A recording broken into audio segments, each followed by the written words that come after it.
And we're on. Hello and welcome to podcast episode 81 of Roberto Boxing, where the two Daves are back on a Sunday, fresh from the night before, to bring you our take on the weekend's boxing. When I say fresh from the night before, I'm on about fresh from watching last night's boxing. I don't know if Dave's too fresh. Are you fresh after last night, Dave? What's going on? How was your weekend? No, I'm not fresh, no. I'm feeling a little bit better now, but I was rough this morning. We went out down our local, as we always do. Got steam in, as we always do, and felt rough this morning, like as we always do. So, yeah, a little bit rough today. Same old shit, really. But usually I'm over it by Monday when we do this show. But you've caught me on a day of a hangover. But I got up and I watched the boxing. I've seen the fights, and good to go, mate. Good to go. Yeah, doing this on a Sunday, ladies and gentlemen. If you haven't realised by now, I put a video out on YouTube. So you can see mine and Dave's ugly mugs talking about boxing at Roberto Boxing on YouTube. Type it in. We've got one video, but I'm actually going to take that video out because what sort of wording can I use? Dave's yawning a lot. I look scruffy anyway, but it's just a tester. So on Monday, I'm going around to my friend's house. He's going to try and show me how to put an intro in and an outro in, that sort of thing. If I can't work it out, fuck it, don't care. It's going on YouTube anyway. We're moving in the right direction. We started off just doing it as a hands-free call. Then we started doing it via StreamYard. And then I started putting adverts in, sound bites, if you like. Views are growing. So, yeah, you'll be able to see us now, ladies and gentlemen. And I've turned the comments off so you can't take the piss out of us. In my madness. Obviously, Dave, you've had a piss-up weekend. I was going to ask you we spoke about bonfire night, didn't we, briefly last week? Or it's a Halloween one of those two. So, Did you do anything for bonfire night? You know what my answer is going to be. Miserable as fuck. Didn't do anything. Didn't go anywhere. No. I think the kids had a couple of sparklers outside. I must say, talking about bonfire, I'm going to do a bit, well, not so much a rant, but being Mr. Misery again. People that take photographs of fireworks and a bonfire and film fireworks going willy-nilly all over the place. Oh, yes, very nice for the kids. Nice to watch. You do it, you're filming it. But do you ever go back to your phone and watch them or have a look at them? I don't even do that with my holiday snaps. That's what I'm saying. I've been Turkey the last few years, right? And I take videos and whatnot of us on the boats and that. I don't think I've ever gone back in my phone once to watch them after I took them. Yeah. But they're there. They're there. You know they're there until you lose your phone. Yeah. Yeah. This is the thing. I'm quite old school. When I take photographs, there's an app you can get X amount of free photographs and you have to pay for them after. I like the old picking a photograph up, having a look at it, so like a material thing rather on the phone. So I'm quite staunch like that. I will have them developed. But I suppose you're the same, your missus, and most people listening have got phones. You've got thousands of photographs in there. So many memories. I mean, if you were to ever lose that phone, you haven't backed them up or anything, all those memories are fucking gone. Yeah. I'm just being my moany self about the fireworks. Yeah, you just never go back and look at them. I just can't see the point. Maybe that's because I'm 42 this week. I don't know. Is it your birthday this week? It's my birthday Tuesday. So I've got a good week coming up this week, guys. I just mentioned on Monday, I'm going to our mate's house, and I've been asked to come on the Stourbridge Women's podcast yet again. Yeah, by popular demand. It's got one of the highest views this season. Obviously, a Londoner up in the Midlands saying his bits and bats about women's football's obviously, I wouldn't say turned them on, but it's a different sort of... It's the accent. They love the old Cockney Sparrow. Talk the way you talk and all that. The birds go wild for it. Yeah, not so much mine, because it's a bit squeaky, isn't it? It's tell. Yeah. He said, Tuesday's my birthday, and Wednesday I'm getting the train down to London to have a few beers with my good old mates, David Holland sitting there, Lee Harper, Adam Miller. He said pencil me in, so he'll be there. But Paul McGrath, unfortunately, can't make it. So it'll be a reunion of the Phoenix Four. Yeah. So I'm going to save myself for a bit late. Well, I say save myself. A bit later on, I have a few bottles of red wine, my old man, as I normally do on a Sunday, a few Polish lagers. But I'm staying sober for this episode, ladies and gentlemen. I'm just going to crack into the boxing now. But quickly, I'm going to give you the result of our non-boxing question of the week. And I hope you're prepared for one for later, Dave. The itinerary. A non-boxing question of the week. No. Did you send me the itinerary?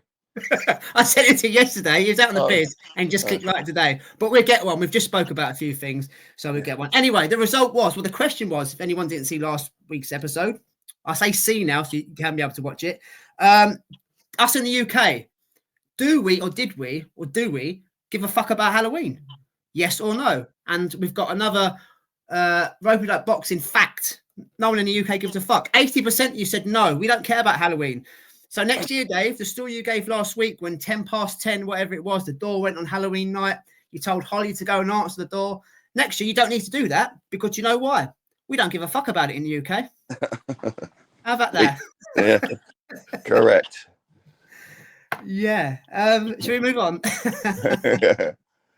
Right, you're all here for boxing. You're not here for waffle. I'm going to start on Friday night. I was going to do the title of this episode, John Boots Ennis versus his Ukrainian opponent. I will get to his name later. I can't really say it that well. But I was underwhelmed. So I'm going to start on Friday night. I should start on Friday night anyway, go in order. But Boots was supposed to be the main guy. But on Friday over in Norfolk, Virginia, USA, Keyshawn Davis, mate. He was headlining his hometown, taking on a dangerous opponent, as we said last week. We weren't the only guys saying it. A lot of people saying this was a bit of a banana skin. He took on Argentina's Gustavo Lemos. We'd seen Lemos go the distance with Richardson Hitchens back in April, giving him all sorts of trouble, winning his rounds, having his moments, all things like that. Going into this one, Dave, Gustavo Lemos missed weight by 6.5 pounds. Now, he hasn't even bothered trying to make weight. He's just literally take the fucking piss. I'm surprised the fight was allowed to go on, to be honest. Yeah, I think that Keyshawn, because it was a hometown fight, he had all his brothers, and I know there's about 3 or 4 of them fighting on the card. Yeah. I suppose he didn't want to call it off, so he's gone through it. It's a fucking disgrace what Lemos done there. That's a big fight. How can he not get after that and not be bothered with that? Well, he went on because he had to weigh again on the Friday. So Friday fight night, he weighed in at 155 pounds. So he's fighting as a lightweight, but he was actually fighting on the night as a super welterweight. I mean, we have weight, I know he's a small guy in terms of height-wise, but we've got weight divisions for a reason. Luckily, I know Keyshawn gets X amount of his purse and whatnot. He just has gone in there. He hasn't given a shit. He's probably done it on purpose. Whether he can make lightweight at all, I don't really know. But it didn't have no effect. He hasn't even tried, mate. It's a fucking disgrace. It is, yeah.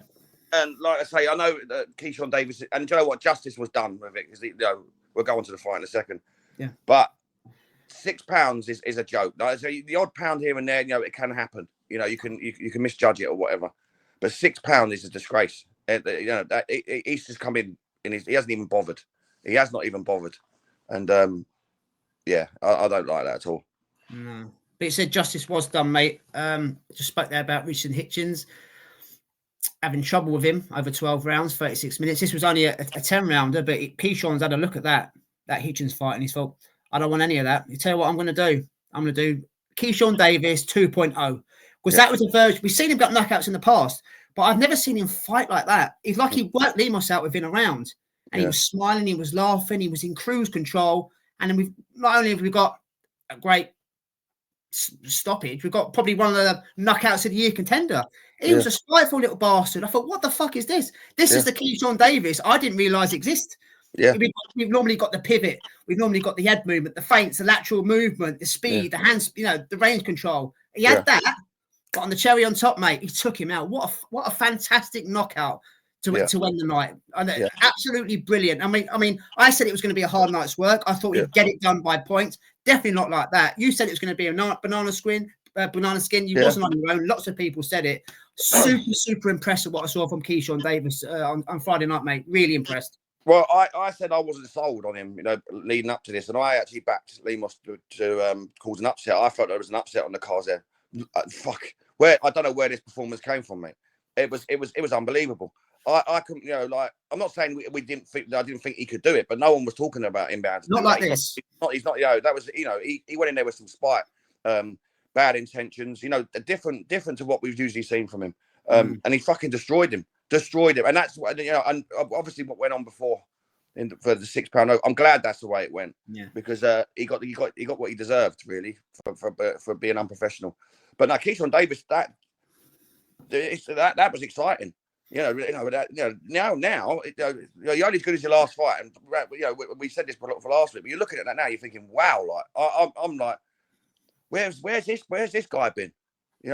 Previously, I said he needs a breakout night. Fucking hell, he had it.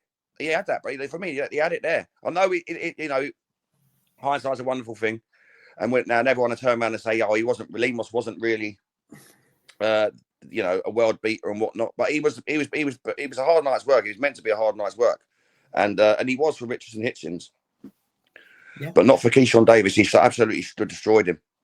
Mate, irrelevant of the weight. Let's not take nothing away from Lemos, from Keyshawn. Lemos went in there with bad intentions. You look at the way he started the fight, walking him down, stalking, trying to cut the ring off, trying to get into range, just throwing fucking hooks, windmilling at times for what it was worth. He came in. He didn't come in there to survive. He came in there to knock him out and stop him. That's what he came in there. And Richardson Keyshawn Davis more or less worked it out within a round. Yeah. So, and I thought he's just going to go through the motions. I thought watching it, I thought, he's worked him out now. We're going to see the fast feet, the pivoting, all that goes along with it. We're going to get that for 10 rounds. Complete shutout. Bad intentions, man. Bad intentions. I didn't realise he had that sort of power as well.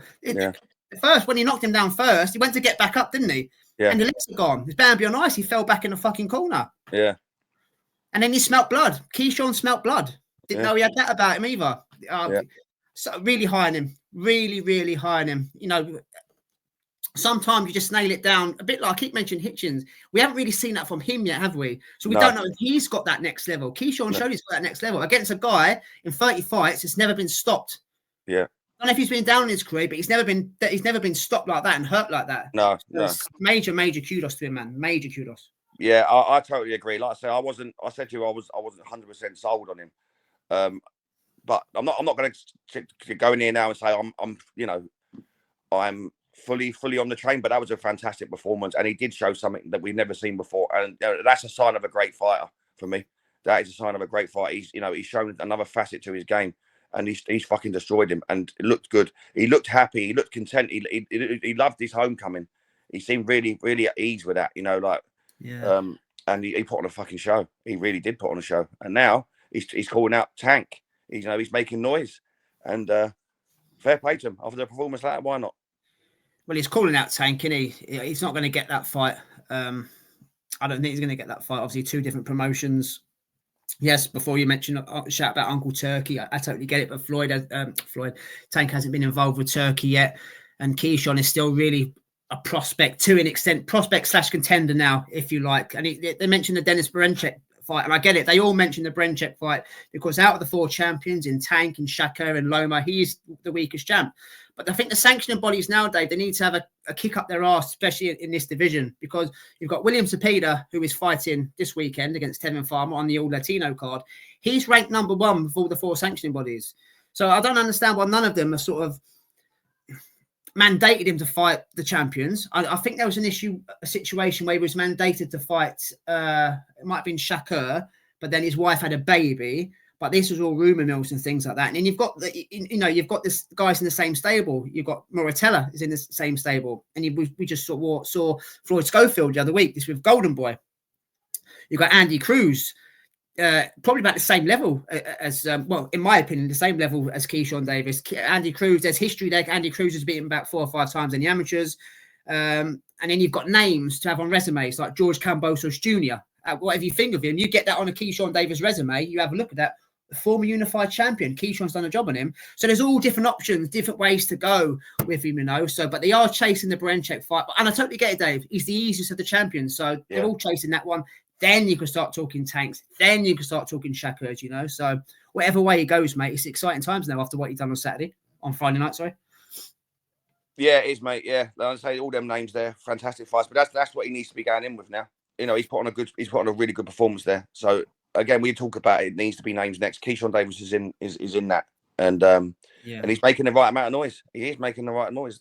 He's calling these guys. So there's hopefully a big fight's on the horizon.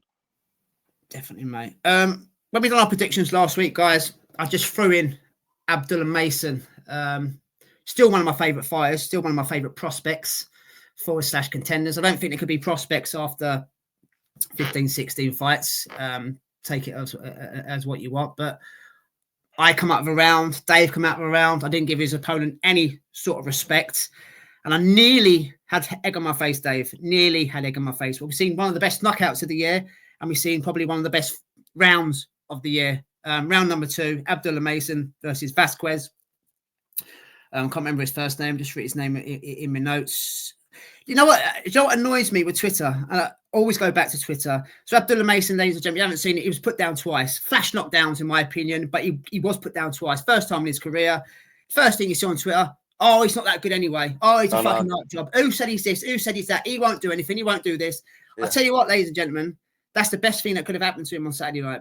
Friday night, Saturday night. Yes, for me, there were flash knockdowns. Yes, he got greedy, and yes, he got caught. And he's got up and he's experienced it now against the guy that's got a decent resume in terms of knockout ratios. He ain't got no one on his resume in terms of names, but he had quite a lot of knockouts compared to the ratio of fights kind of thing. But what I learned from him there, he'll learn from himself. He'll have to go away, learn not to get greedy, have a bit more defense, and work on that. But anyone that does that to him from now and in the future, Dave, is going to have to learn to keep him down, because you saw what happened. You've got to keep him down, because when he gets back up, you piss him off. He's angry, motherfucker. Yeah. Third round, come out and just blast him away. Yeah. Just blast that fast hands, fast feet, spiteful little bastard, knows exactly what he's doing. When he's front-footed, he's an absolute bloody nightmare. But I'm still on the train, mate. I still think he's one of the best prospects in world boxing, and I'm glad that happened to him. There's no hype job about him at all. Look how he recovered. Look how he went after his opponent. Look how he stopped him. Yeah, like I say, I said this last week, where I feel like these guys are under pressure to be exciting because of what's being labelled at Shakur and a few of these other guys about being boring, and that's exactly what they're being labelled.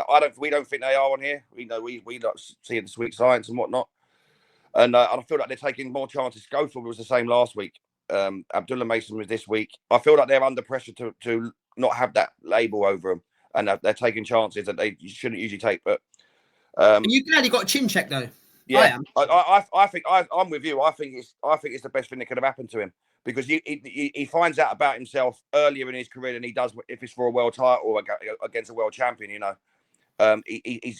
These experiences are priceless, and these are the sort of things you want to experience early in your career, because at least stands you in good stead, as you're going up in class. But it was exciting, and it was. Yeah, he's been checked. He's been chin checked now. They were flash knockdowns. He wasn't hurt. No. But he showed some spite. He showed, it was great. That first round was a fantastic round. Round two. Round two, sorry. Yeah, it had it all. Yeah, 3 knockdowns, and plus Vasquez got knocked down as well by Abdullah Mason in the second round. So it was 3 knockdowns in one round. Absolutely brilliant. Yeah, it was. Like I say, he just obviously needs to be careful when he's coming in. Yeah, he got caught on the way in, But again, it's all learning for him, and I do feel like they're under pressure at the moment to look good, and in that they're taking chances. It's weird. I've had a look at the rankings, and he doesn't seem to be in the top 15 of any of the rankings at the moment. Seeing as he's had 16 fights, whatever it is. It's very strange, because I said last week, anybody outside the top 15 he beats, and I stand by that. And then you have a look at the top 15, and there's a couple of guys now you think, maybe. Josh Padley's in there. Great win against Chamberlain, but I think Abdullah Mason will take care of him. That's my opinion. But yeah, I think from now on, I think Bob might be a bit more careful with him in terms of padding his record to 20 and then start taking on dudes in the top 15. So yeah, he's got so much time as well. He's only a baby himself, isn't he? So yeah, onwards and upwards. I just wanted to mention his opponent's hair, Dave. Did you notice his opponent's hair? Vasquez he had hair like me. I know we're going on YouTube, you can see it. And then he's got this little weird tuft at the back. Well, it's more like you say tough. It's more like a kind of an afro at the back. Yeah. It was a weird, bizarre hairstyle. Everyone was commenting on it. I looked again. I thought, has he got some sort of alopecia, some sort of medical condition? No, it's just a bizarre hairstyle. It was almost like Rodney Trotter's fake ponytail put on, wasn't it? He mentioned alopecia in that episode, didn't he? Del Boy winding him up. Yeah. But yeah, fair play. And as we mentioned, mate, Keyshawn's brothers Kelvin's and Keon, they was on the card. It was a family affair, and they got their job done as well, winning by unanimous decision. Yeah. All in all, well done to the Davises. Now, I mentioned at the start there about Boots Ennis. He was a hometown fighter over in the Wells Fargo Center in Philadelphia in front of his hometown people. He took on Ukraine's Karen Chukhadzhyan. I think that's how you pronounce it. Chukhadzhyan. I should know. I watched it live this morning when I was at work. Yeah. Took on Boots for his IBF World welterweight title. It was a rematch. Obviously, they had a fight last year for the interim belt. Got it again. The IBF have gone down the route of Chukhadzhyan winning his whoever, Harry Scarf and a couple of other guys. So they mandated him again to fight Boots. Nobody wanted to see it. The first fight was really one-sided, as me and Dave said last week. The only thing that was missing was Chukhadzhyan was running, if you like, in boxing terminology. And look, Boots couldn't land at times and he couldn't get a knockout. So it wasn't the best of fights. However, this morning was a much better fight. Much, much, much better fight. And it wasn't down to Boots. It was down to Karen Chukhadzhyan. He's the one that made the adjustments. He's the one that had a lot of success. Don't get me wrong. I'm not going to go down the route of he won the fight because he didn't win the fight. I definitely gave it to Boots. Yeah. But I was just so underwhelmed. The build-up with Boots, Ennis, the power. They keep on about him being a pound for pound top 10 fighter. I said last week, he's got the skills to pay the bills. He's got power. You know, he's flash, he's slick, he's fast. Everything that goes with him, he's got all that. But his resume is very underwhelming. There's nobody on there bar Sergei Limpinets a couple of years ago, an old Sergei Limpinets that you can say, that's a good win. That's a credible win. Everybody else is not. And I'm a massive David Avanesian fan. But Avanesian's not the fighter he was 5 or 6 years ago. He started to build. There's no one on there just, you know, to get hard about. And watching him this morning, Dave, I can't believe how much he was getting caught. Oh, no. How much he was. I mean, Chukhadzhyan had changed it up. He said he was embarrassed from his first performance, and rightly so, because he didn't look like he was running. He was constantly on the back foot. But he was cutting off the ring at times. He was getting inside. He was landing hooks round the guard. He was landing straight rights, straight jabs. Very, very impressive him. He went out, he tried this time. He didn't just come out to survive. He went out to win the fight. Yeah. I'm disappointed. I've got to be honest. They all 10,000 Philadelphia people. I don't know the terminology for where they're from. Just say call them Phillies. They come out and watch their man. And from his point of view, mate, it's a little bit boring. I've got to admit, that's why I waxed lyrical about the Keyshawn fight rather than this one. I don't know how you took it, mate. And I'm not. I love Boots Ellis. I'm a massive fan of Boots, but there's still something missing to suggest to me that he's one of the top boys. He's not for me, not just yet. No, it was an awful performance, mate. I've got to say that. No, like he's even come out and said it was an okay performance. I wouldn't even say it was that. His defense was non-existent, like, and he was getting caught so much.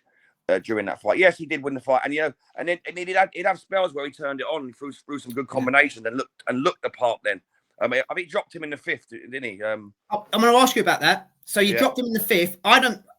To me, Chukhadzhyan wasn't hurt. To me, I went from what the commentator was saying. It looked like Boots was putting the pressure on. So experience told him, right, take a knee. Just stop that. Take a knee. Have a little bit of a breather. And go again. Because he wasn't really in any trouble, Chukhadzhyan. I didn't think so, Dave. No, he just had him in the corner, didn't he? He was just teeing off. That's when he looked good. That's when Boots went. But it was very few and far between. And he was getting caught on the way in so many times. Did he overlook? I'm just going to say Karen because that's my mum's name. I'm not doing that. I'm not doing the surname. Did he overlook? No, it's quite well last week, to be fair. Sorry, I just choked. He can't believe he pronounced it really well. That's why he's laughing. Yeah. Did he think that? Did he not prepare for this type of Karen performance? Did he think that he was going to be the same way he was in the last fight and was blindsided by it? Because he bamboozled him really to the point where he was throwing back this time. He was quite happy to stand centre of the ring and trade, and he had success. Whereas in the first fight he didn't. So Boots probably prepared for stalking his man, trying to cut the ring off, and wasn't really prepared for this type of performance. I'm not making excuses for him. I thought it was a horrible performance. And yes, he won the fight. He did, but and I said it there earlier. He done some magic in spells. And that 5th round where he did take a knee just to take the 8 seconds or whatever it was. But and he had flashes of that, but it was very few and far between. I just didn't like the way he got caught so much. His defense was just non-existent. And then every time you talk of Boots, you talk of Terence Crawford. Now, based on that performance, mate, not on your Nelly can that fight happen for Boots Ennis. He is not ready for that. He is really not ready for that. I mean, based on that performance, Terence Crawford stops him. and that's a fact. So he's got a decent chin. You know, I don't really think he respected Chukhadzhyan's power anyway, because even though he was landing, he hasn't really seem to get any pop, has he? But he don't need pop, need to land clean and effective work, and which he was doing. So I wanted to ask you as well, mate, about the dad, Bozy Ennis. Yeah, what do you think of his corner work? All he kept saying was it wasn't. I didn't think it was very constructive. He just kept saying, "You've got to get him out of there. You've got to get him out of there." For literally every round, it was like it's like, to me, Dave, they'd gone in and said, right, you couldn't get him out the first time. Get him out this time. Let's make a statement. Let's do it in front of all the Philly fans. That's what you expect to do. This guy's a very good European level fighter. He ain't a world level fighter. Let's go and do what you're supposed to do. And I think the frustration kicked in as well, not with just Boots, but with the old man as well. The relationship looked a bit sort of, shut the fuck up, Dad. No, you do what I'm saying, son. And down the stretch, he was having so much success, Chukhadzhyan. Imagine if that went to 15 round like in the old days. He might have got a win, but I say the father and son relationships, they very, very rarely work. Like I say, you have the old one with the Calzagis, they were amazing, and there'll be a few others. But we spoke about the dads last week. I think they're a hindrance. The Haneys and fucking all the other ones. Even John Fury. I mean, him against Usyk, just chiming in when you've got your corner. No, don't get me wrong. I think it's worked up till now. I just think the advice wasn't very good. It was a bit amateur, if you like. Just get him out of there. Just get him out of there. There was no sort of tactical sort of announce about it. Yeah, this isn't working, so you go and do this. Yeah, but you see what that is, though. You say it's been working so far, and it has. His record speaks for itself. But you find out what your trainer's all about when you're not having it all your own way. Now, Boots up to this point, like you said there, the opponents and whatnot, he's got like 29, was it 30, 27 knockouts or something, 35, something like that. Yeah, so what corner work do you have to give? Now, when it comes to the crunch where you're not having it your own way, and this guy's firing back and having success, what's your instructions then? And then you've said it there are none. So you see what your corner's all about when it's not going very well, and that's an example of it. Do you see what I mean? Yeah. It's a valid point, mate. I mean, he's a fighter now, Boots. He's on DAZN. The commentary team are on DAZN. I think they were trying to, I won't so much say find excuses for him. I think Chris Mannix has always been suffering with a cold. I was thinking, shut up. Yeah. Absolutely nothing to do with him having a cold. It's just one of those nights where it's not going his way. Whether the preparation's been good or not, but he straight away come out and says, I can't make 147 anymore. And if that's what it is, fair enough. Dash the belt in the bin, go up to 154. Do that. Don't kill yourself. Because to be honest, I'm not making any excuses for him, even though I shouldn't have to make any excuses for him because he won the fight. That's a fact. But he did look a bit weight drained during the week. He did look a bit gaunt. So maybe that is a factor with him. But if you look at the other champions in the division, Dave, Brian Norman Jr., yes, good fight. Staniotis and Barrios, decent. But if he goes up to 154, you've got Sebastian Fundora up there. You've got Virgil Ortiz Jr., which they were talking about. Obviously, Jamel Charlo is doing what he's doing. But you've got that big Russian beast up there as well, Bakare Mukhazaliev. They're much better fighters for him. And if he's more comfortable at 147, fucking do it. Fuck the belt. Throw it in the bin. Let someone else fight for that belt. Go up to 154. Terence Bud-Cross is the champion in recess in the WBC. He's still up there. Even though he won't beat him, like Dave said, and I totally agree. There's some fucking good fights up there for you. But just underwhelmed. I don't want to be putting him too much because he did have his moments. He did get a knockdown for what we think of it. I was going to say Muzelli of them. Chukhadzhyan did have a point deducted for constant holding and things like that. But it wasn't built up. It didn't deliver how Eddie Hearn sort of waxes lyrical about Boots Ennis. And we've said it on this pod before, mate, and we said it last week. Something just not just there with him just yet. And that's basically with me with the pound for pound top 10. Shut up about it. It's a mythical list. We're all entitled to our opinions. He doesn't make mine, Dave. He doesn't make mine. No, he doesn't. No. Again, we said about breakout nights. He's still yet to have one. Eddie Hearn is a good salesman, and Eddie Hearn's pushing. I see the thing with Blair Cobbs. Blair Cobbs was trying to push for the Boots fight in the press conference after the fight. He's got a good man there in Eddie Hearn when it comes to selling him. But it's only so much performances of last night that even he would be able to sell. So listen. We'll see what he does next. it was a horrible performance. There may be factors in it, but you've got to take it for what it is. And listen, even if he is weight drained, and even if he has got a cold, and that, he still can put his gloves up.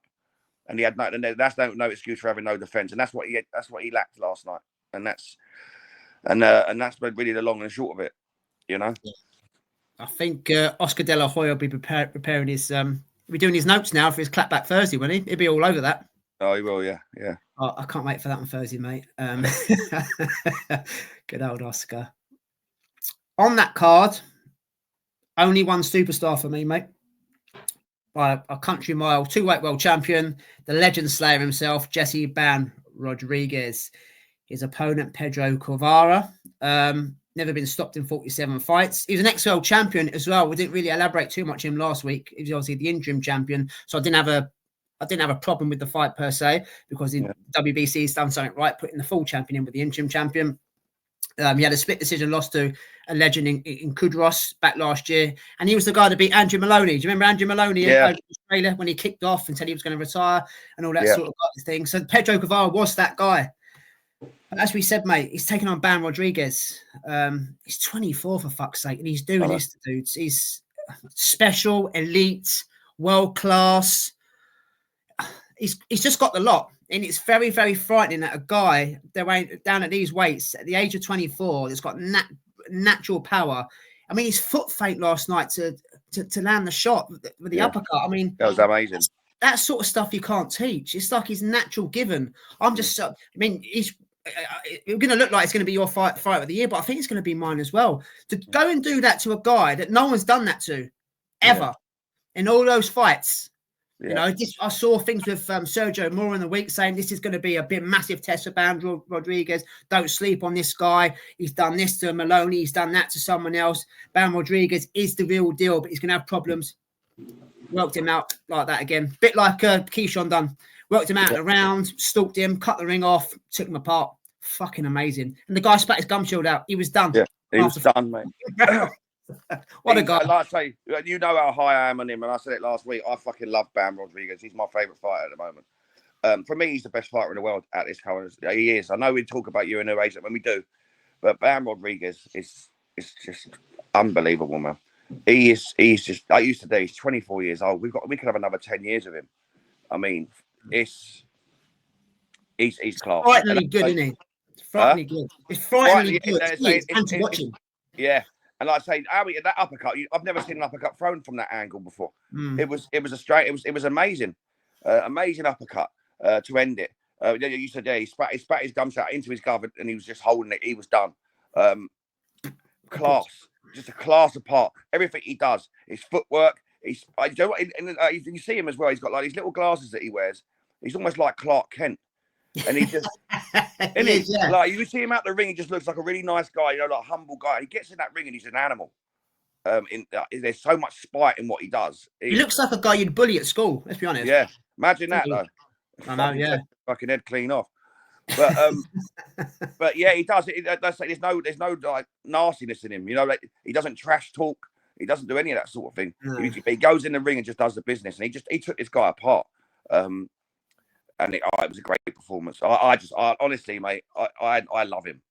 I absolutely love him. I've already said it. It's November. He's my fighter of the year. Yeah, shadow of doubt. Yeah, mate. Yours and a lot of other people's. I mean, they keep pushing this Inoue thing. It's not fair on him. It's not fair on Inoue. They're 2 or 3 weights apart. Yeah. He's 24. He's stated in the week you're looking at about 2 years, and why not? I mean, he wants to now unify the division, which he can and will do. I mean, there's no one to me that can beat him at 115, 112 pounds. He's the best down there. The Chocolatito fight is being rumored. We spoke about it the other week. It was dead in the water, but now, if he's going to unify the division, and he's got to be on a Turkey card now. He has to be. Turkey wants the best fighters on the best platform, which is at the moment Riyadh season with Turkey's money, with Turkey's cards. Bam has to be on there. And obviously, being a legend slayer, as they call him, he's done Kudros, he's done Rung Vasai, he's done Estrada. There's only Chocolatito left now. Yeah. And both get fucking well paid. Chukhadzhyan right at the end of his career, just to tick that box. And I don't want the Inoue fight next, Dave. I said that last week. I don't want the Inoue fight. If he's going to step up again, I want the Nakatani fight first. Yeah. Inoue's got other things to do. Stop putting the pressure on these two guys. It's a fancy fight. It's a great fight, but let them do their separate things. Inoue's still relatively young. Bam's only 24. The paths will meet sometime. I mean, I'm all for putting the best versus the best. Totally get it. There's 2 or 3 weights between them, man. Come on. Let them unify. Let them do Chocolatito. And let's see what Nakatani's doing back in the 2025-26, Dave. Yeah, I want the Inoue Nakatani fight before this anyway. That's I'm all for that. But like I say, people always do that though. But they think because there's only a few pounds in it that it's okay, but it's not. It does make a massive difference at them weights. And and in 2 years' time, Inoue, what age will he be at then? You know what I mean? So it's. People will go and say, "Oh, it's when when it does happen, it should have happened years ago." No, like with Pacquiao, Mayweather, it should have happened 5 years before. But like I say, Bam's 24 years old, mate. So if it happens, great. But not next. Certainly not next. But I also feel like Inoue is running out of opponents now as well, though. But that's why you're getting your Sam Goodmans. But I want Inoue Nakatani or Inoue MJ. But MJ, Oh, speaking of that, I hope somebody mentioned it to Frank Warren. Was it the MJ? Oh no, we'll go on to our next fight now. It was this fight. He did mention about MJ and Inoue ducking MJ. He did mention that, and I speak about someone else who he's saying that one of Frank Warren's guys is ducking. So I'm going to talk about Ray Ford. He's not ducking Ray Ford, by the way. I'll tell you who he's supposed to be ducking, according to Eddie Hearn. Because they're good mates now, Eddie and Frank, I want Frank to sort of bite back. I want a little bit of the old rivalry again. So he's kind of slagged off one of his fighters. But I'll get to that in a minute. Ray Ford, debut at 130 pounds. Last time we saw him, obviously, that really, really close fight against Nick Ball. Struggling to make weight. Came in, looked fresh, looked fit, looked healthy last night. Expecting Ray Ford to do Ray Ford things, win every round, which he did. Look good, fast, slick, black American, blah, blah, blah. Said this loads of times. But he went in there to make a statement as well. Yeah. He was actually sitting down in his shots. He was putting spite in his shots. He said afterwards, I seem to be carrying power at 130 now, within those 4 pounds. And he fucking looked like it, mate. Round 2, I don't know how he got up. He found Keyshawn Davis power. Knocked his opponent, spark out on the floor. Did well to get up. And he just cruised it. Really, really good over 10 rounds. Ray Ford, good to see him back, man. It was a really good performance. Dipping his toe in at a new weight. Checking if he does bring power up there now. You can see he does. That right hand was a peach that put his opponent down. How he got up, I'll never know. And to survive the 10 rounds after that knockdown, I'll never know. Because he tried to get up, his legs were gone. The referee could have called it really, and it could have been an early night. But he came back into it. And then he got dropped again twice. Didn't he get dropped twice? He got dropped in the 8th. Same shot. Right. Yeah, same shot. The straight right one. Yeah, right. Yeah, beautiful shots they were. Looked like he'd been working on a few things. You could sort of see that in there. They're very good at what he does anyway. Listen, the Nick Ball fight was a close fight. It wasn't like he was coming off a really bad defeat and needed a rebuild. He's dipped his toe at a new weight and he's looked good doing it. Yes, it went to 10 rounds. They're 10 valuable rounds. Fine. He was in no sort of danger. Working on a few shots. This right hook that he's come out with there. Lovely shots there. Dropped his opponent by 2 times. And exactly what you want from a debut at a new weight.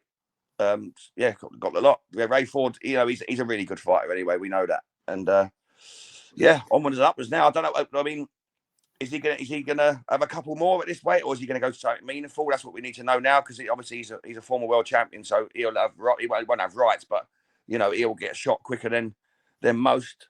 I don't know what the plans for him next. Maybe you do. Well, this is what I was alluding on to there. I wanted to see Frank bite back with some of the boys at IFL, say anything to him. So Eddie's obviously speaking last night. He was there. Yeah. Anthony Kakachi is supposed to be fighting Sugar Nunes. And he come out and says Anthony Kakachi is literally running away. He doesn't want the fight. He's more or less a pussy. He won't be fighting Sugar Nunes. He said, you might just fucking vacate the belt and let Ray Ford step in and take on Sugar Nunes. Now, Anthony Kakachi is, what is he now, day 35, 36? Yeah. He's had I wouldn't say a long career, but he's had so many injuries, so many setbacks, so many layoffs. He's got this far. He's won his belt. He's earning money. He's the A side. He ain't backing down. He ain't backing down from his fight. I don't know what's going on with purse bids and things like that, but I want to see the Anthony Kakachi versus Sugar Nunes fight. But that's the fight Eddie wants, because the matchroom fighters push the Frank Warren fight to the side. I'm trying to build up something here, and then put his boy in there. Frank Warren ain't going to have that. I hope he doesn't have that. I hope it literally ain't in bed together, literally. So, yeah, and that's the route he wants to go down. But obviously, you've got in the division O'Shaki Foster, but O'Shaki Foster's clearly, they've been having beef on Twitter this week, funny enough. O'Shaki Foster and Ray Ford. O'Shaki Foster wants the winner of Navarrete and Valdez, all top-ranked fighters. So, mate, I don't know if he doesn't get the Sugar Nunes or Anthony Kakachi fight. I can see Eddie bringing up someone like a Mauricio Lara or Lee Wood, you know, to give him. Lee Wood fight would be decent, because Lee Wood, it's like fuck. So does Lara, even though Lara's sort of past his best now, it seems to be. So yeah, I don't know which direction he goes in, but that's what he wants to do. Sugar Nunes versus Ray Ford next, but I'd rather see Anthony Kakachi first, mate. I want to see him earn a few more quid and defend his belt again. Yeah, I do. There's a bit of news on that Anthony Kakachi, which I'll touch on David McDonald shortly. But there's a rumor mill sort of going around about him. But like I say, like Anthony Kakachi, I would like to see him with these guys. Yeah, Ray Ford. I think he's straight in for another shot, 2-weight world champion. It should be the plan. I don't, he was a class apart last night when he really was. So we'll see. Some good names there. Good fights to be made. Definitely, mate. Just quickly, Ammo Williams was back in action. Did you see any of the Ammo Williams or the? I did. He looked good. He did look good. However, he did look. You say he looked good. He did look good in patches. Now, I mentioned about the trainer work from Boozy Ennis with Boots. So I sort of said it wasn't very good. There wasn't anything sort of concrete in there. Just go knock him out. Go knock him out. Go knock him out. I watched it started at 12 o'clock, the prelims going into the main event. So I watched it at work. And Ammo Williams, from the fourth round, Dave, he started to look a bit tired. It's like he was punching himself out. He was going on the back foot. So his trainer, I don't know this trainer's name, he said, look, you've hurt your opponent. I haven't written his opponent down, tough Mexican dude. He said, you've hurt your opponent. He said, stop going on the back foot. You know what to do. You don't keep throwing single, pot shots and ones and twos. Cut the range off, cut the distance, and throw combinations. Get him out of there. Get done like that. Ammo listened to his trainer, went in there and done exactly that. Stopped him, put him away. Yeah. You listen to your trainer. You pay your trainers for a reason, and that's why they know exactly what they're talking about. And he went there and done the job, mate. So fair play to Ammo Williams. But I want to talk about Khalil Cole, because this is literally the opposite. So Khalil Cole said last week, one of Matchroom's best prospects, and again, Khalil Cole got stopped last night. He wasn't supposed to. His opponent, Dave, was 20. Khalil Cole was 20-1 on. His opponent was a massive underdog. Again, tough Mexicans, and really strange, really kind of ignorant from Cole, because he started off really well. Great speed. He was setting up his shots for the uppercut, beautiful jab, and from round 2, it's like he went, right, I can't be bothered with this. I want to have a war. I'm going to find a fight in the pocket. I'm going to have a phone box fight. Put his guard up and started training with him. Don't get it wrong, the Mexican dude is what he is. You know what I mean? They're Mexicans to come forward and throw like fuck. But he had a game plan. It's like, right, I can't get through the guards. Let's knock the fuck out the body. Khalil Cole never listened to his trainer. His trainer said to go back to the jab, literally ignored it. Got put down 4 times and stopped. Massive upset. Bad. I wouldn't even say it's bad matchmaking. It's good matchmaking because it was a good test. But come on, dust yourself down, Cole. Listen to your trainer and let's go again. You're not finished. Again, Dave, Twitter, hype job. Oh, he's this, he's that, he's crap. He's not crap. He just got it wrong. He just got it wrong on the night. But fair play to the Mexican dude, man. Fucking hell, not fuck out the body and stop him. I ain't seen anyone do that to Code, that prospect yet, mate. So, yeah. I don't know if you saw the Code fight. I did see it, yeah. But, go on, elaborate, man. Yeah, like I say, when we talk about blueprints now, he's the target for the body there because he seemed susceptible to that shot, didn't he? He just couldn't recover. He couldn't recover, and every time he got tagged in it, he just had to take a knee. So yeah, 4 times. Why is he trading? That's not the kind of guy he is. That's the point. This is exactly it. So sometimes you just get caught up in silliness. He could have boxed his way to victory there. You have to be able to make adjustments in fights. When he's got tagged with the first body shot, go back to your boxing. Don't stand there and start trying to trade again. That's exactly what he did. And yeah, he'll learn from this. But yeah, I mean, you mentioned him last week, saying he's the next big thing and whatnot. And I still believe it. I still believe he could play a major part at light heavyweight. Oh yeah, absolutely. This doesn't define him. No, this doesn't define him. But now, he's got to. It's very hard to say you've got to work on being able to take a shot to the body, but that's where people are going to target now because he looks acceptable to it. So you're going to. Very much like Makhmudov. Remember Makhmudov? That was where's that in the mouth? Yeah, Makhmudov. Yeah. So yeah, listen, I'm with you. For me, he just got it all wrong. The tactics were all wrong. How he was managing the fight was all wrong. He was a more skilled fighter. He could have won that fight. He could have made that fight easier. He got dragged into something he shouldn't have got dragged into, and he got the stuffing knocked out of him to the body. Will he come back? Absolutely. But he needs to learn from this, though. He needs to learn from this. He's only 28. Plenty of years left, mate. So yeah, that was the action over in Philly. Lastly, we spoke about Subriel Matias. He was back early hours again this morning in his home country of Puerto Rico. Last time we saw him, he was getting beat by Liam Parro. He was a heavy favourite against Parro, and he got beat quite convincingly that night. I think it was back in June. Yeah. Subriel Matias, Dave, I asked the question last week. What version of him would we get? Does he want it? Does he still need it? Has he reached the ceiling, become a world champion? Is he still the boogeyman? 2 rounds. Is he still the boogeyman? I'm not so sure. I'm not so sure. You paused then, and I'm glad you did pause. Yeah. Because what I saw, I know I asked you a question, mate, but what I saw, the first round, he got buzzed. And in the second round, yes, he got the job done, but anyone else with a bit more fucking nous or fucking power is going to take him out. I'm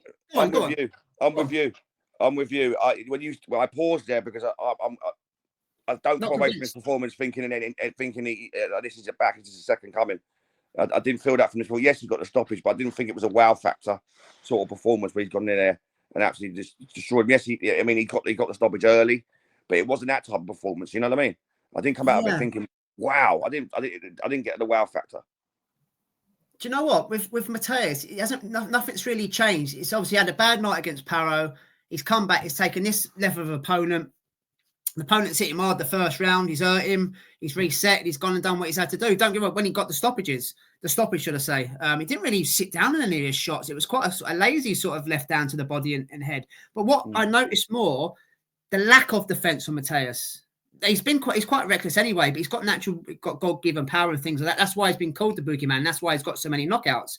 But anyone with any sort of ring IQ would see that coming. That's what Parro done to him. He's got better ring IQ, better generalship, worked him out, traded with him at times, held him, old-manned him, bit of rope-a-dope here and there, and he beat him convincingly. Mate, it's another weird one because he's been labelled the boogeyman. He's been found out. He's come back. He's done exactly what he was supposed to do. Stop this guy early.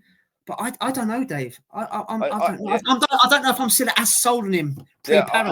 I'm with you. Even though he stopped this guy early and looked okay, I don't come out of it thinking, yes, he's going to be back there and challenging the world champions in that division. I don't feel that. Not from that performance. Yes, he done what he was supposed to do. But I still, like again, I just said there, I don't see the wow factor with it. I don't look at it and think, right, he's ready. He's ready to go back in there, and he could be champ. I just didn't see it from that. And you should do really from a second round stoppage or whatever it was. But I'm with you. I don't feel it. I'll give you an example then. In his weight division, one of the champions, guy you enjoy watching against Isaac Cruz, Venezuela, fantastic boxer, same weight division. I think Venezuela will work him out quite easily. Oh, easily. Because he's very easy to hit as well. You could pot shot against him all night. As long as you can match the high energy and high output of him, not so much the output, but the energy, the stamina and the endurance and all that goes along with it because he's a very fit human being. I think he's there for the taking against someone that's got who is world level or Yeah, it's a bit of a weird before. I'm pleased for him because he's done exactly what he's supposed to do.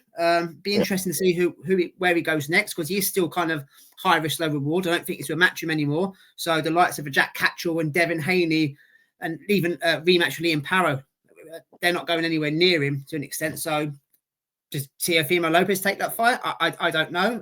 Venezuela, he could be the perfect guy. But if none of them want to touch him, he's going to have to keep himself busy, Dave, and work his way into a mandatory as well.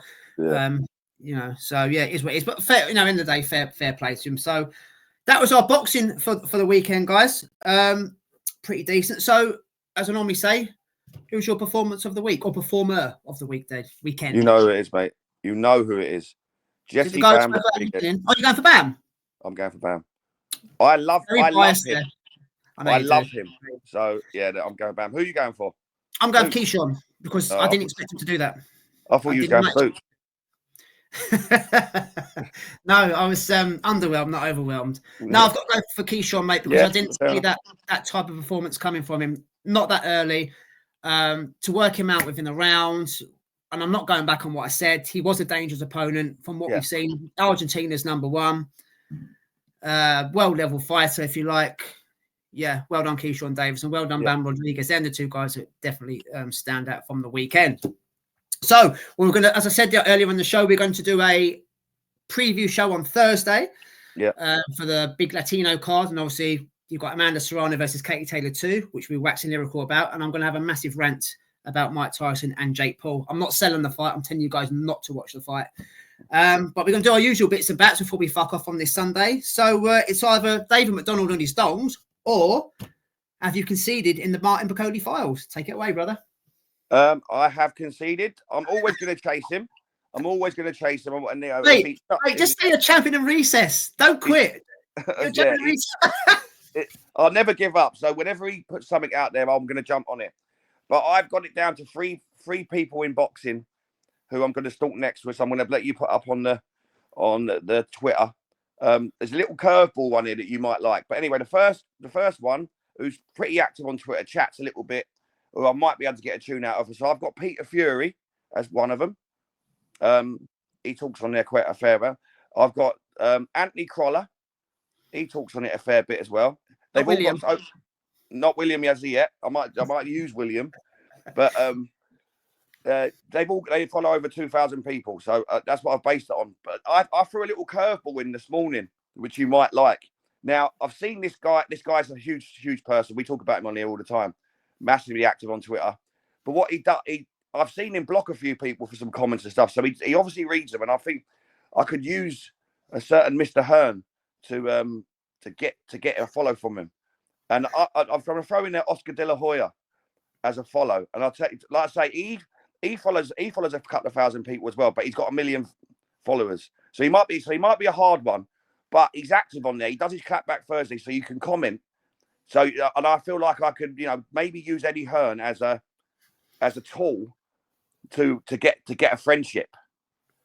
So there's a lot of thought gone into this, Dave. But I give this podcast my all, you know that. But so the three people that I've whittled it down to for my next Michael Hunter's hunted is Anthony Crolla, Peter Fury, or Oscar De La Hoya. So we're going to put the vote out.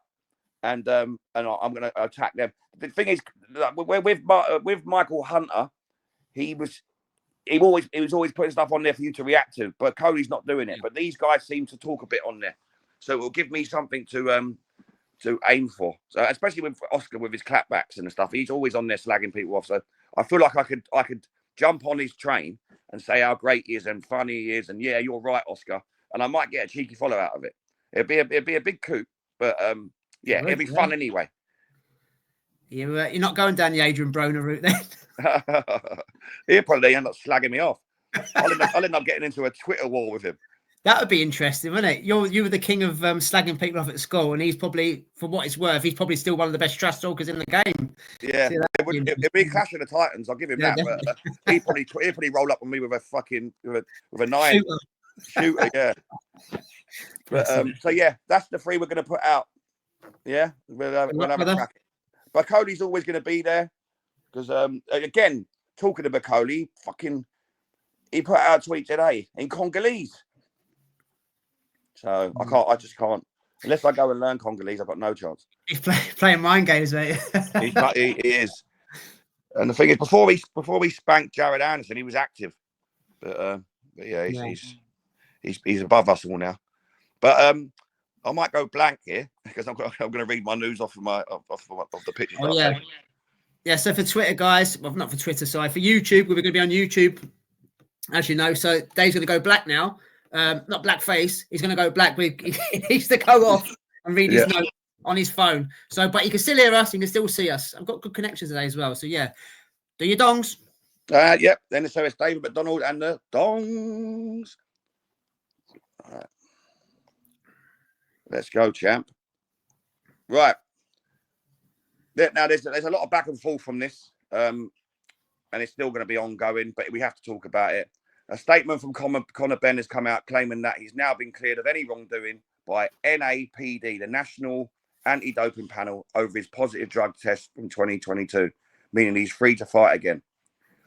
So there's been statements that have come out from the British Boxing Board of Control. I'm not going through all the statements, but it's still rumbling on, put it that way. But he seems to think that he's been cleared, and now he's free to go. People are coming out and saying he's really had a 2-year ban that's ended, and he's sort of saying that he's clear. But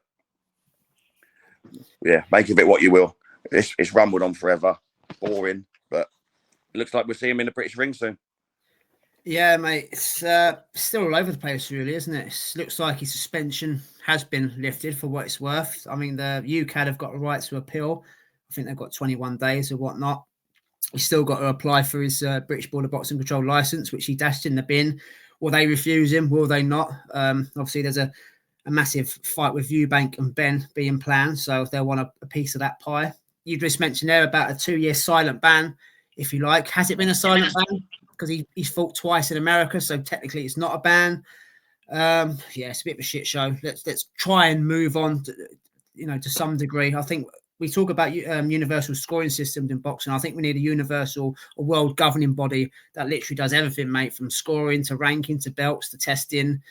Uncle Turkey, we need you, brother. Sort all this fucking shit out, honestly. But yeah, let's hopefully we can draw a line under it, because it's not an agenda or a vendetta against Conor Benn. Loads of people have failed tests and gone on to have good careers, whether you put it in the system or not. Yeah, it's Can we move on, Dave? I've had a good day today. I don't have to be talking PE days and belts. Yeah, we can, mate.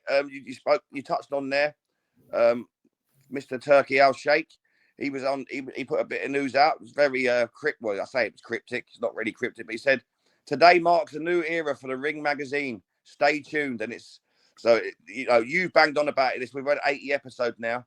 Yeah, you've banged on about one belt, one dream, one life, one everything all being under one. The belt, belt. And you said the belt, and it looks like old Turkey Al Sheikh has bought the Ring magazine, which means that he controls that belt.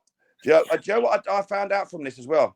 Do you know who owned it? Who he bought it from? Oscar de la Hoya. Oh, could he? How did go on? I have seen something about that, but I didn't read it properly. Go on. How did he own it? I don't know the ins and outs of it, but it was Oscar de la Hoya that owned it before. I haven't gone into how okay. I might look into it, but yeah, it was Oscar de la Hoya that owned the Ring magazine. I don't know about how the belt sort of works, but yeah, the brand and whatever Turkey's got now, yeah, it was owned by Oscar before. I'll tell you what, mate, Eddie won't like that, will they? Fucking Turkey and Oscar being literally in bed together. But joking aside, I have said that for God knows how long about the Ring magazine belt being the most recognised, the number one belt, mainly because it's got no sanctioning fees. The Ring magazine doesn't take the piss out of the fighters. Yeah. We've just done an interview with Jessica Barry. It will be out at the same time as this goes out on YouTube.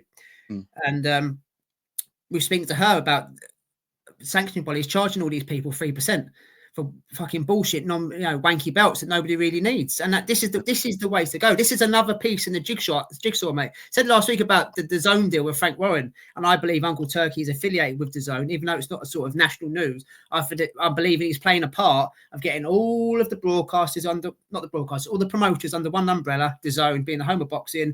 Now he's doing the Fight League. Now he's doing the Ring magazine as number one. And then we'll get the number one contender and the champion and do it that way. That's the way it's playing out to me, Dave. I don't know if you've seen it a different thing, but until they start confirming facts, that's the story I'm reading into, mate. Yeah, no, you're right. And to be fair, you've been an advocate for it, and it's almost like he's listened to you. Well, he was a follower of Roberto Boxing, and then he unfollowed us, but he's unfollowed everybody. So I don't know what's going on there. Maybe he just needed to get a load of facts and figures together, put them all together, and then he's he's come up with this. And we can put our hands up to say we were the guys, or one of the guys that said the Ring magazine needs to be recognised as the #1 belt. So, Uncle Turkey, we know you're listening. You don't have to thank us. We're all brothers in boxing. You could give us a couple of quid for it, but just a couple. Yeah, well, we wouldn't be too shy for that. But yeah, it's in the right direction. So he like you said, it's another piece of the jigsaw that he seems to be acquiring.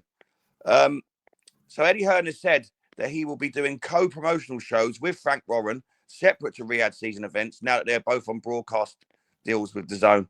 He added that their shows will no longer clash with each other. So that's brilliant for fans like us. I said it last week, all Dave. fans. I said last week, didn't I? Oscar's got the American shows on a Saturday night, Sunday morning. You know, Frank and Ellie can alternate on the Friday night shows and the Saturday night shows. And obviously, I know Box have done Sunday night shows, didn't they? Eddie done Sunday night shows. So I reckon we're going to see Friday night boxing, Saturday night boxing, and Sunday night boxing really, really soon. I really do. Yeah, it's good. It's good news all round. Definitely. And the fans will be the ones that benefit from it. Yeah. Joseph Parker is one of the fighters on the list in contention to fight Daniel Dubois for his IBF World Heavyweight title on 22nd of February in Riyadh. Frank Warren has confirmed. Deserves for me, if we're talking about on form, why not? So yeah, it could be a good fight. That it would be. Well, he needs to bin that. Sorry, mate. He needs to bin that WBO interim belt first because he won't be allowed to otherwise. Get rid of that shit belt, and then you can go into the IBF rankings. And Daniel Dubois has been promised by the IBF that he can have a voluntary. So that's the fight to make. That is the fight to make. If that fight doesn't get made, we spoke about it last week. Caballero or Bakole, they were supposed to have purse bids last week, Dave, and it sort of fell flat. So I don't know what's going on there, but yeah, any of those three. But yeah, Joseph Parker beating Wilder, beating Zhang.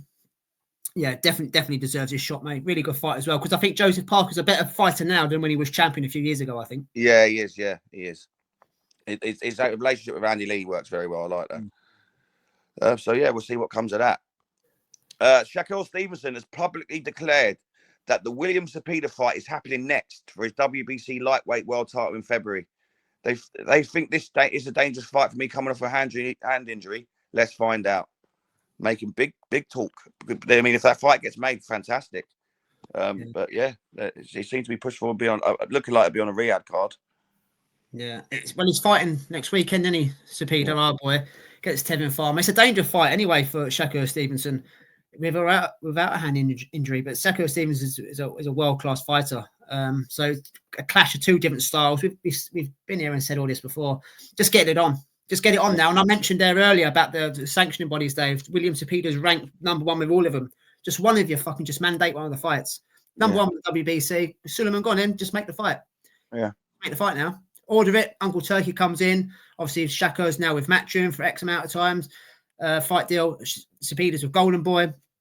Both in bed with Turkey. Both on the zone. Fucking makes sense. Let's stop fucking about. Let's get the fight on. It's one of the best fights to make in that division, man. Oh, absolutely, mate. If that gets made, that's a pick-em. That is a pick-em fight. Yeah, it is. That's a super fight in that division. It fucking is. Yeah, look forward to that. WBO President Gustavo Oliveri has said that there is no deal for the ordered Yanni Beck Hamza Shiraz fight. So they will now set purse bids. Frank Warren told me earlier this week that Shiraz will be fighting for a world title in February 22nd, but did not say who against.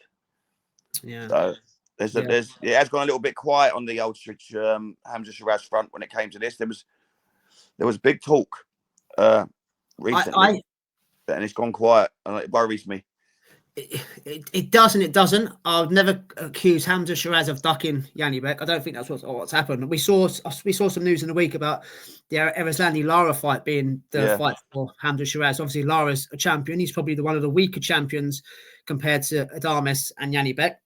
So I think Team Shiraz is going down an easier route to get a belt and then unify with Yanni Beck. That's what I believe they're going to do. I don't believe there's any sort of duck here. And hopefully Yanni Beck can get the Adames fight. Them two have been going like back and forward on Twitter for the last month and a half and whatnot. So if Adames and Yanni Beck can fight and Hamza Shiraz against Lara, the narrative will be Yanni Beck comes through. The narrative is Shiraz comes through, let them two meet. Undisputed, unified division. That's what I see. I don't think there's. I did think straight away, we don't fancy Yanni Beck. Maybe he doesn't fancy him first. Maybe he can go down the easier route and beat Lara. Because what we saw Lara the other month, Dave, didn't we, against Danny Garcia in a catch weight? He looked shit. He got the win, but he looked shit. Yeah. No, he's the same age as us now. So Father Time doesn't wait for anyone. It's the time for Hamza Shiraz to get him and take his belt. Yeah. Yeah. No, I totally agree. I mean, if prior to Hamza Shiraz, his last fight, we were always talking about him taking one of them champions first, then going down that route. Then all of a sudden, he was just straight in for Yanni Beck, and everyone was like, "Yeah, fair play, he's going for the best one." Doesn't look like it's happening, but we were always going to say to him, or we'd say to him, but we was always looking at him taking on one of the weaker ones first, then trying to unify. So if that's the route he takes, that's the route he takes. Yeah. We're talking about Eubank doing that, but Eubank's got no fucking desire to be world champion. So he's going to make a shitload of money against Conor Benn, mate. That's what he's got planned. Yeah. Oh, just quickly on that, Dave. Just on that, I know Ben ain't got a license as of yet, but it's looking very likely that it's going to do. That's the way it's going to go. Do you think Conor Benn should? Because Conor Benn's he keeps talking. He was at the Philadelphia card last night. Says if he goes up to 160, and you can't expect Eubank Jr. to boil down to welterweight anymore. It's just not happening, especially what's happening with the PEDs and the drugs thing. Do you think he should have a warm-up fight first, Conor Benn at 160, because it's a two-weight jump, and then fight Chris Eubank Jr.? He's insisting that he doesn't need to. I think he does. It's a lot of weight to put on, and see if he can do a 12-rounder, carry on, a stone and whatnot. What I mean, I would usually say yes, but I mean, then saying that fight will always be. I was thinking if he does go up there and gets beat. 147 to 160 is a bit of a jump. It is a massive jump, yeah. Can't do that. Try and do that with Canelo.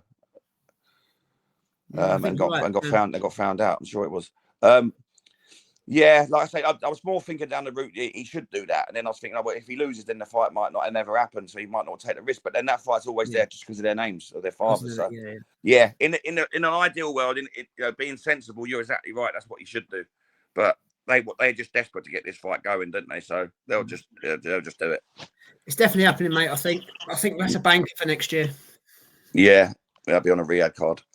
Announced, Hammy Mungai will face Bruno Cerais. I don't know him. On the December 14th in Tijuana, Mexico. Oh, yeah. So one of the comments was, "Stay busy, fight." That's what it seems like. He's a very busy man anyway, isn't he, Munguia? That's one thing you can't say about Munguia. We can't knock him for. He's active. He's very, very active. Just fights anyone that's put in front of him, whether it pads his record out or not. Yeah, good luck to him. I don't know his opponent, Dave, so I can't really go into too much detail. Yeah. I had but I was talking about Anthony Kakachi, but I don't think I saved it.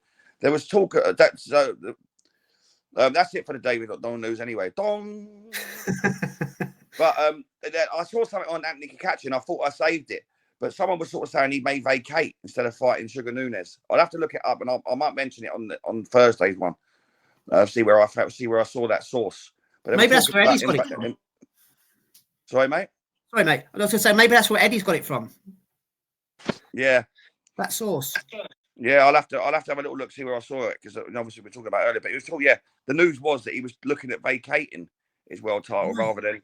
Well, I don't understand why he would. Well, not at his age now, where he's in his career. No. Odd. Yeah. We'll have to ask Christina O'Hara. She know.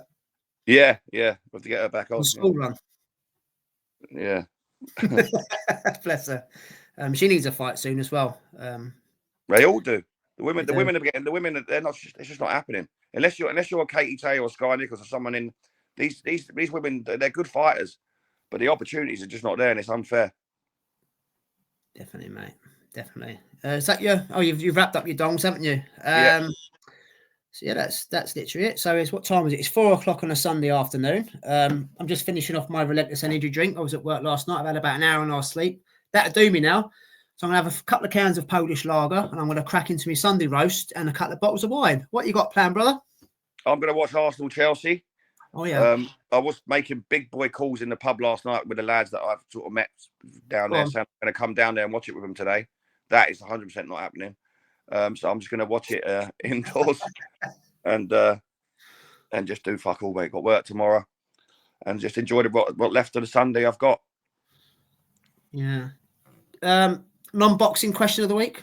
Do you want to save it for Thursday, or do you want to? Yeah, save it for Thursday. Save it for Thursday, yeah. Yeah, we'll do it on Thursday. Yeah. Okay, that's fair enough. We've had the result for the last one. We've got another rope-a-dope fact anyway. Then I'm going to fuck about Halloween. So yeah, brother, I will be seeing you on Wednesday. Yeah. Looking forward to that. I have to book a hotel, B&B, because I won't make the last train home. Where have you booked it? Shepherd's Bush Road. So yeah, do you know where the Richmond pub is? Yeah. Yeah, it's a couple doors down from there. No one of those grotty B&Bs. Yeah, I know. Yeah, I know where it is. Yeah, I know them. That's ideal, really, because where I'm work, my job now, I'm in Imperial Wharf, so it's only 3 stops to Shepherd's Bush. So on my way home. Because that's even better. Because I'm getting terrible now when I'm getting wankered and I can't remember anything. If I'm booking Premier Inns for 40 quid up in Wembley Park and stuff like that, it's a fuck. Oh, I'm just asking for trouble, aren't I? Yeah. So I'm right by you and I'm right by Lee. Yeah. Miller normally disappears, isn't he, into the distance. He has a couple, says hello, and I'm looking forward to it, mate. Be nice to see a pre-Christmas for me come down from the Midlands. But I'm going to have a drink now, mate. So I'll wrap this episode up. That's the end of episode 81. Like, share, and subscribe to us on YouTube. Yes, I did say YouTube. We'll be on there this afternoon, if not tomorrow morning. So if you want your visual content, you've got these ugly mugs. Well, I'll speak for myself. You know, Dave probably thinks he's a very handsome-looking man. Still a dog as he was at school. I'm not. I'm getting worse as I'm getting older. Yeah, we're all fat and 40, mate. But again, 5-star reviews, guys, if you're going for an audio feed with Apple and Spotify, and follow us in the usual places over at Twitter. And I say we'll be back on Thursday for a bit of a preview and prediction show. Zerdo versus Chris Billum-Smith, Taylor versus Serrano, and a rant about Mike Tyson and Jake Paul. So until then, stay safe, enjoy anything boxing. David boy, peace out, my old brother. I'll see you Wednesday. Yeah, take care, mate. Have a good day.